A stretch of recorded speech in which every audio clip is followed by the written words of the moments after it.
Hi friends, welcome back to my YouTube channel. ಎಲ್ಲರೂ ಹೇಗಿದ್ದೀರಾ? ಚೆನ್ನಾಗಿದ್ದೀರಾ ಅಂತ ಅಂದ್ಕೊಳ್ತಾ ನನ್ನ ಈ ಬ್ಲಾಗನ್ನು ಸ್ಟಾರ್ಟ್ ಮಾಡ್ತಿದ್ದೀನಿ. ಇವತ್ತು ಸಂಡೇ ಸಂಜೆ ಈವ್ನಿಂಗಿಂದ ಬ್ಲಾಗ್ ಮಾಡ್ತಾಯಿದ್ದೇನೆ. ಟೈಮ್ ಬಂದು 4 ಗಂಟೆ ಆಗಿದೆ. ಹೊರಗಡೆ ಹೋಗೋಣ ಅಂತ ಹೇಳಿ ಹೊರಟಿದ್ದೀವಿ. ಎಲ್ಲಿಗೆ ಅಂತ ಹೇಳಿ ನಿಮ್ಗೆ ಆಲ್ರೆಡಿ ಕ್ಯಾಪ್ಷನಲ್ಲಿ ನೋಡಿ ಗೊತ್ತಾಗಿರುತ್ತೆ.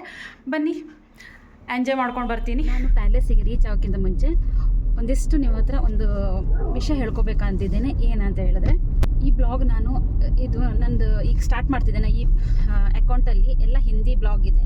ಇವಳೇನು ಸಡನ್ಲಿ ಕನ್ನಡ ಮಾಡ್ತಿದ್ದಾಳೆ ಅಂತ ಅಂದ್ಕೊಳ್ತೀರಾ. ಯಾಕಂತ ಹೇಳಿದ್ರೆ ನಾನು ಆಲ್ರೆಡಿ 2 ಚಾನಲ್ ಓಪನ್ ಮಾಡಿದ್ದೆ. ಒಂದು ಕನ್ನಡ ಚಾನಲ್ ಅನು ಕ್ರಿಯೇಷನ್ಸ್ ಕನ್ನಡ, ಯಾವಾಗಾದರೂ ಒಂದು ಸರಿ ನೋಡಿರ್ಬೋದು ನೀವೆಲ್ಲ. ಹಾಗೆ ಇದು ಡಿಂಪಲ್ ಪೀನ್ ಅಂತ ಹೇಳಿ ಒಂದು ಹಿಂದಿ ಸ್ಟಾರ್ಟ್ ಮಾಡಿದ್ದೆ. ಹಿಂದಿಲಿ ನಾನು ಯಾಕೋ ನನಗೆ ಇಷ್ಟ ಆಗಿಲ್ಲ. ಆ್ಯಕ್ಚುಲಿ ಮತ್ತೆ ಸಲುವಾಗಿ ನಾನು ಹಿಂದಿ ಚಾನಲ್ ಓಪನ್ ಮಾಡಿದ್ದೆ. ಅವರಿಗೆಲ್ಲ ನನಗೆ ಇಲ್ಲಿದು ಕರ್ನಾಟಕದ ಬಗ್ಗೆ ಎಲ್ಲ ತಿಳಿಸೋಣ ಅಂತ ಹೇಳಿ ಓಪನ್ ಮಾಡಿದ್ದೆ. ನನಗೆ ಯಾಕೋ ಕನ್ನಡ ಚಾನಲ್ ಮಾಡಬೇಕು ಅಂತ ಅನಿಸ್ತು. ಹಾಗಾಗಿ ನಾನು ಕನ್ನಡ ಚಾನೆಲ್ ಓಪನ್ ಮಾಡಿದೆ. ಅದು ಅನು ಕ್ರಿಯೇಷನ್ಸ್ ಕನ್ನಡ ಅಂತ ಹೇಳಿ ಓಪನ್ ಮಾಡಿದೆ. ಅದು ಚೆನ್ನಾಗಿ ಗ್ರೋ ಅಪ್ ಆಯಿತು ನನ್ನ ಚಾನಲ್ಲು. ನಾನು ಕನ್ನಡ ಜನ ಕೈ ಬಿಡಲಿಲ್ಲಾಗಿತ್ತು. ಎಲ್ಲ ಚೆನ್ನಾಗಿ ನನಗೆ ಸಪೋರ್ಟ್ ಮಾಡಿದ್ರು. ಅದು ಇವಾಗ ಸಡನ್ಲಿ ಅದು ಬಂದಾಗ್ಬಿಡ್ತು. ಅದೇ ಬೇಜಾರದಲ್ಲಿ 1 ತಿಂಗಳ ನಾನು ಬೇಜಾರದಲ್ಲಿದ್ದೆ. ಅದಕ್ಕೆ ಏನು ಮಾಡಲಿ ಅನ್ನೋದೇ ನನಗೆ ಗೊತ್ತಾಗಿಲ್ಲ. ನಮ್ಮ ಹಸ್ಬೆಂಡು ಸಪೋರ್ಟಲ್ಲಿ ನಂಗೆ ತುಂಬ ಸಪೋರ್ಟ್ ಇದೆ. ನಮ್ಮ ಹಸ್ಬೆಂಡ್ ಅವರಿಲ್ಲ, ಯಾಕೆ ಅಷ್ಟೆಲ್ಲ ಬೇಜಾರು ಮಾಡ್ಕೊಳತ್ತೀಯ, ಅದೇನೋ ಹೋಯ್ತು, ಇವಾಗ ನೀನು ಹೇಗೋ ಮಾಡ್ತಾ ಇರ್ತಿಲ್ಲ, ನೀನು ಮಾಡು ಅದನ್ನು, ಚಾನಲ್ ಬೇರೆ ಈ ಹಿಂದಿ ಚಾನಲ್ ಇದೆಲ್ಲ ಇದನ್ನೇ ಕಂಟಿನ್ಯೂ ಮಾಡು ಅಂತ ಹೇಳಿದ್ರು. ನಮ್ಮ ಅಕ್ಕ ನಮ್ಮ ಅತ್ತಿಗೆ ಎಲ್ಲರೂ ಹೇಳಿದ್ರು. ಹಾಗಾಗಿ ನಾನು ಇದನ್ನು ಮತ್ತೆ ಸ್ಟಾರ್ಟ್ ಮಾಡ್ತಾಯಿದ್ದೀನಿ.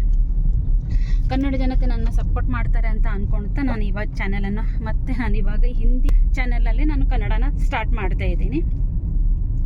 ಅದು ತುಂಬಾ ಚೆನ್ನಾಗಿ ಗ್ರೋ ಆಗಿತ್ತು ನನ್ನ ಕನ್ನಡ ಚಾನೆಲ್. ಬೇಕಾದರೆ ನಾನು ಇದು ಫೋಟೋ ಹಾಕ್ತೀನಿ. ಸಬ್ಸ್ಕ್ರೈಬ್ ಆಗಿತ್ತು ಚೆನ್ನಾಗಿ. ಅದು ಏನು ನನ್ನ ಬ್ಯಾಡ್ ಲಕ್ ಏನು ಅಂತಲೇ ಗೊತ್ತಿಲ್ಲ, ಸ್ಟಾಪ್ ಆಗ್ಬಿಡ್ತು. ಇಲ್ಲಿ ಅದು ಏನು ನನಗೆ ಅದು ಸ್ಟಾಪ್ ಆಗಿರೋದು ಬೇಜಾರು ಏನಿಲ್ಲ. ನನಗೆ ಅದ್ರಲ್ಲಿ ತುಂಬಾ ವೀಡಿಯೋಸ್ ಇತ್ತು. ನಮ್ಮಮ್ಮ ಫಸ್ಟ್ ಟೈಮು ನಮ್ಮನೆ ಬಂದಿರೋದು, ನಾನು ಸೆಲೆಬ್ರೇಷನ್ ಮಾಡಿರೋದು, ನಾನು ಎಷ್ಟೊಂದು ದೇವಸ್ಥಾನ ಹೋಗಿರೋದು, ತುಂಬ ನಮ್ಮ ಅತ್ತೆ ಮನೆಯದು ಬ್ಲಾಗ್ ಇಷ್ಟೆಲ್ಲ ಇತ್ತು ನನಗೆ. ಅದರಿಂದ ನನಗೆ ತುಂಬಾ ಬೇಜಾರಾಗ್ತಾ ಇದೆ, ಎಲ್ಲ ಹೋಯ್ತಲ್ಲ ಅಂತ ಹೇಳಿ. ಇರಲಿ, ನಾನು ಇನ್ನೂ ಸರಿ ಬ್ಲಾಗ್ ಮಾಡ್ತೀನಿ. ಮತ್ತು ನಮ್ಮ ಅಮ್ಮನ ಮನೆ ಹೋಗಿರೋ ಬ್ಲಾಗ್ ಆಗಲಿ, ನಮ್ಮ ಅತ್ತೆ ಮನೆ ಹೋಗಿರೋ ಬ್ಲಾಗಲ್ಲಿ ಎಲ್ಲನೂ ನಾನು ರೀಸ್ಟಾರ್ಟ್ ಮಾಡ್ತೀನಿ. ನೀವೆಲ್ಲ ಸಪೋರ್ಟ್ ಮಾಡಬೇಕು ಅಂತ ಹೇಳ್ತಾ ನನ್ನ ಈ ಫಸ್ಟ್ ಕನ್ನಡ ಬ್ಲಾಗ್ನ ಇವಾಗ ನಾನು ಈ ವಿಡಿಯೋನ ಸ್ಟಾರ್ಟ್ ಮಾಡ್ತಾ ಇದ್ದೀನಿ. ಎಲ್ಲರೂ ಸಪೋರ್ಟ್ ಮಾಡಿ ಪ್ಲೀಸ್.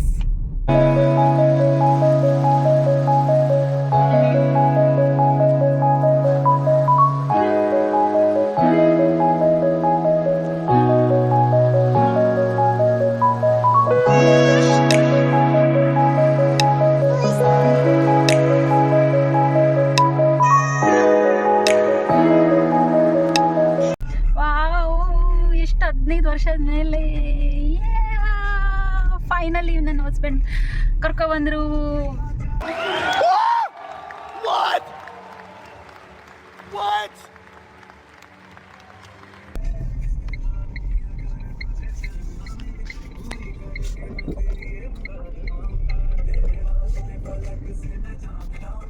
ಫ್ರೆಂಡ್ಸ್, ಬಂದ್ವಿ ಪ್ಯಾಲೇಸ್ ಅರಮನೆ, ಬೆಂಗಳೂರು ಅರಮನೆಗೆ ಬಂದ್ವಿ. ಇಷ್ಟು ನಾನು 15 ವರ್ಷ ಆಯಿತು ಬೆಂಗಳೂರಲ್ಲಿ ಇದೇ ಫಸ್ಟ್ ನಾನು ಬರ್ತಾ ಇರೋದು. ನನ್ನ ಹಸ್ಬೆಂಡ್ ಹೇಳಿದೆ ಹೋಗ್ಬರೋಣ ಅಂತೇಳಿ, ಓಕೆ ಅಂತ ಹೇಳಿದ್ರು. ಬನ್ನಿ, ನೀವೆಲ್ಲ ನೋಡ್ಕೊಂಡು ಬಂದಿರ್ತೀರ. ನಾನು ಇದ್ದೇ ಫಸ್ಟ್. ನಂಗೆ ತುಂಬಾ ಖುಷಿ ಆಗ್ತಿದೆ. ಹಸ್ಬೆಂಡ್ ಆಗ್ತಾ ಇದೆ.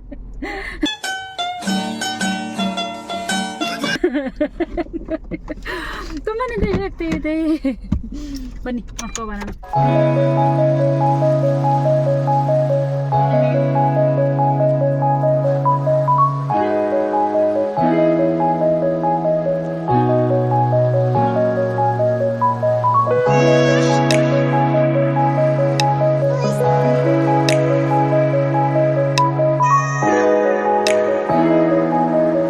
ಟಿಕೆಟ್ ಪ್ರೈಸ್ ಬಂದು ಒಬ್ಬರಿಗೆ 300 ರೂಪಾಯಿ, ನಮ್ಮಿಬ್ಬರು ಸೇರಿ 600 ರೂಪಾಯಿ ಆಯಿತು. ಹಾಗೆ ಅಲ್ಲಿ ಕಾರ್ಡ್ ಮತ್ತು ಕ್ಯಾಶ್ ಅಲೋ ಇತ್ತು. ಯಾವುದೇ ರೀತಿ ಫೋನ್ ಪೇ ಆಗಲಿ ಗೂಗಲ್ ಪೇ ಆ ಥರ ಯಾವುದೇ ಅಲೋ ಇಲ್ಲ ಅಂತ ಹೇಳ್ತಾ ಇದ್ರು. ಒಳಗಡೆ ಹೋಗೋಕ್ಕಿಂತ ಮುಂಚೆ ಈ ಥರ ಒಂದು ಸ್ಟಿಕ್ಕರ್ ಅಂಟಿಸ್ತಾರೆ. ಇದೊಂದು ಚಿಕ್ಕದಾಗಿ ಕ್ಲಿಪ್ಪಿ ತಗೊಂಡೆ.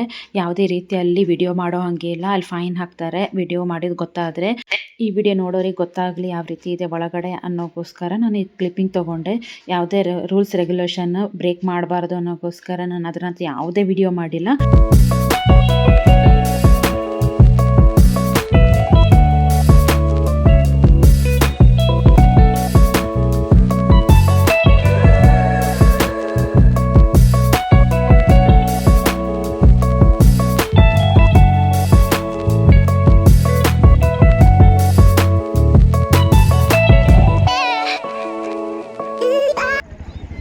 सब लोग चले गए, हमारा ही गाड़ी बचा हुआ है. ಕಾರ್ ನಿಲ್ಲಿಸಿದಾಗ ಎಷ್ಟೊಂದು ಕಾರ್ ಇತ್ತು, ಇವಾಗ ನಮ್ಮದು ಒಂದೇ ಒಂದು ಕಾರ್ ನಿಂತಿದೆ. ಎಲ್ಲರೂ ಹೋದರು. ಟೈಮ್ ಎಷ್ಟಾಯಿತು? 6:15 ಆಯ್ತಂತೆ. ನೋಡಿ ನಮ್ಮ ಕಾರ್ ಪಾಪ ಒಂದೇ ಒಂದು ನಿಂತಿದೆ. ಎಲ್ಲರೂ ಹೋದ್ರು. ಎಷ್ಟು ಫುಲ್ ಇತ್ತಂದರೆ ಇಲ್ಲೂ ಆ ಕಡೆ ಒಂದು 2 ಕಾರು ಆ ಥರ ಇದೆ. 2 ಬೈಕ್ ಇದೆ, ಇಲ್ಲಿ ಸ್ಕೂಟಿ 2 ಇದೆ ಅಷ್ಟೇ, ಬಿಟ್ಟರೆ ಏನೂ ಇಲ್ಲ. ಅಲ್ಲ, ನಾವು ಕಾರ್ ನಿಲ್ಲಿಸಿದಾಗ ಫುಲ್ ರಶ್ ಇತ್ತು. ಕಾರ್ ನಿಲ್ಲಿಸ್ಲಿಕ್ಕೂ ಜಾಗ ಎಲ್ಲ ಇತ್ತು. ಇವಾಗ ಒಂದೇ ಒಂದು ಸಿಂಗಲ್ ಕಾರ್ ನಿಂತಿದೆ. ಇವಾಗ ಕೇಕ್ ಶೋ ಹೋಗಬೇಕು. ಕೇಕ್ ಶೋ ನೋಡಲಿಕ್ಕೆ. ಕೇಕ್ ಶೋನಾ? ಹಾಂ, ಕೇಕ್ ವಾರ್ಷಿಕ ಕೇಕ್ ಉತ್ಸವ 51ನೇ ವರ್ಷದ್ದು. ಕಾರ್ ಪಾರ್ಕಿಂಗಿಗೆ 60 ರೂಪಾಯಿ ತೊಗೊಂಡ್ರು. ಪಾರ್ಕಿಂಗ್ ಮಾಡಿ ತುಂಬ ದೂರ ಇದೆ, ಅದಕ್ಕೆ ನಡ್ಕೊಂಡು ಹೋಗ್ತಾ ಇದ್ದೀವಿ.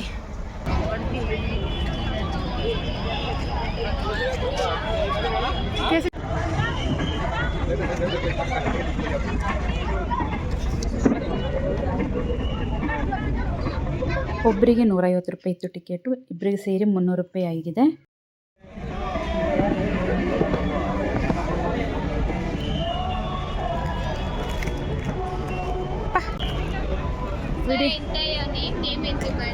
ಹಾಂ,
ಮುಗಿಸ್ಕೊಂಡು ಈ ಕಡೆ ಬಂದರೆ ಫುಲ್ ಎಕ್ಸಿಬಿಷನು, ಸ್ಟಾಲು ಎಲ್ಲ ಹಾಕಿದ್ರು. ಪ್ರತಿಯೊಂದು ಸ್ಟಾಲ್ ಇತ್ತು ಅಲ್ಲಿ ತಿನ್ನಲಿಕ್ಕೆ.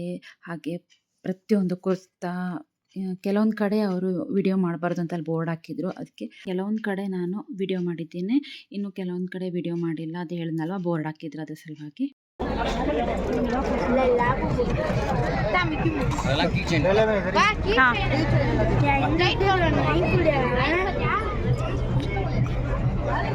ಇದೆಷ್ಟು? 150. ಹೌದಾ?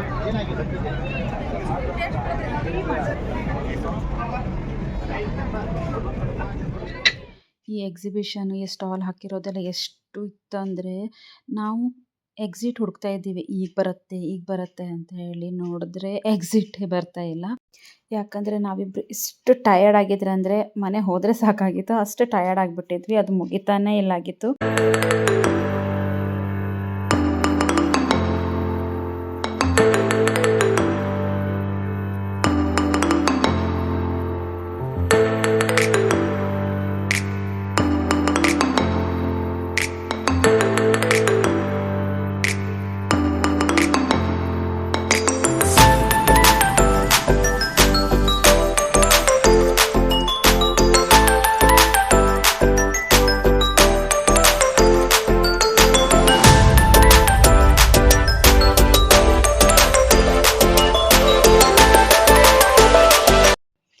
ಇಲ್ಲಿ ನಮ್ಮ ಹಸ್ಬೆಂಡ್ ಮಸಾಜ್ ತೊಗೊಳ್ತಿದ್ದಾರೆ.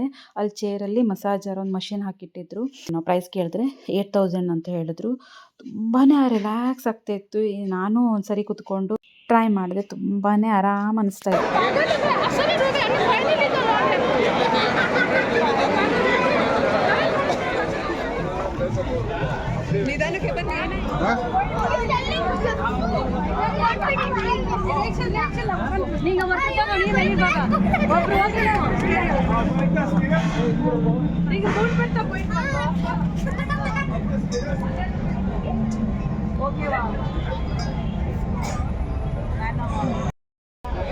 ಹೊರಗಡೆ ಎಷ್ಟು ಕೂಲಾಗಿದೆ ಅಂದರೆ ಒಳಗಡೆಯಿಂದ ಬಂದರೆ ಸಾಕಾಗಿತ್ತು.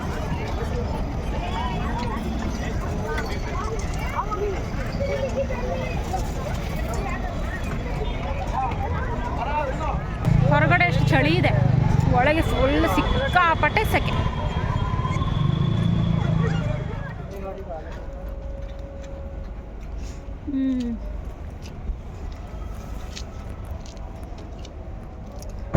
ಅಪ್ಪ ಕಾರ್ ಪಾರ್ಕಿಂಗ್ ಮಾಡಿ ತುಂಬ ದೂರ ಇದೆ.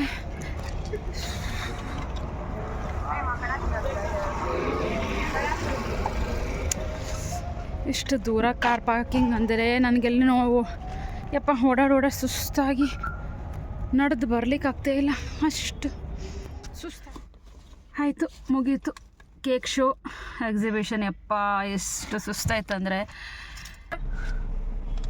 ಇದೊಂದು ತೊಗೊಂಡೆ. ಎಲ್ಲ ಡಬಲ್ ರೇಟ್ ಹೇಳ್ತಿದ್ದಾರೆ. ಸುಮ್ಮನೆ ನನಗಂತೂ ಇಷ್ಟನೇ ಆಗಿಲ್ಲ. ಒಂದು ಕೇಕ್ ಶೋಗೆ ನೆನಪಿರಲಿ ಅಂತ ಹೇಳಿ ನನಗೊಂದು ಕೀಪ್ ಹಂಚ್ಬೇಕಾಗಿತ್ತು. ಇಷ್ಟ ಆಯಿತು, ತುಂಬಾ ಕ್ಯೂಟ್ ಅನ್ನಿಸ್ತು. ಬ್ಯಾಗಿ ಹಾಕ್ಕೊಳ್ಲಿಕ್ಕೆ ಅಂತ ತೊಗೊಂಡೆ. ನೋಡಿ ಎಷ್ಟು ಕ್ಯೂಟ್ ಇದೆ. ಇದೇ 2 ತೊಗೊಂಡಿರೋದು, ಮತ್ತೇನೋ ತೊಗೊಂಡಿಲ್ಲ. ನಾನಿಲ್ಲಿ ಈ ಬ್ಲಾಗನ್ನು ಮುಗಿಸ್ತೀನಿ. ನಿಮ್ಗೆ ಏನಾದರೂ ಈ ಬ್ಲಾಗ್ ಇಷ್ಟ ಆದರೆ ಪ್ಲೀಸ್ ಲೈಕ್, ಸಬ್ಸ್ಕ್ರೈಬ್, ಕಮೆಂಟ್ ಮಾಡೋದನ್ನು ಮರಿಬೇಡಿ.